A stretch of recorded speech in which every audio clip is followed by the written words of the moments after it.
Hello children, this is your teacher Sumitra.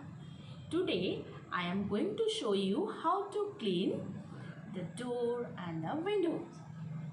Okay, by using wiper, stain remover and cloth. Now I am going to show you how to spray.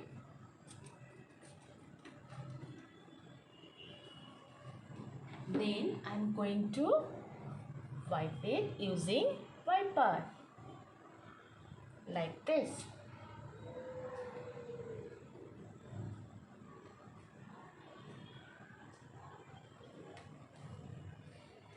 Next, I am going to use this cloth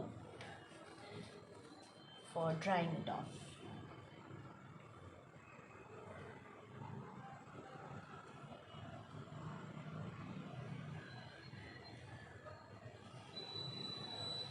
Yes, now it's clean.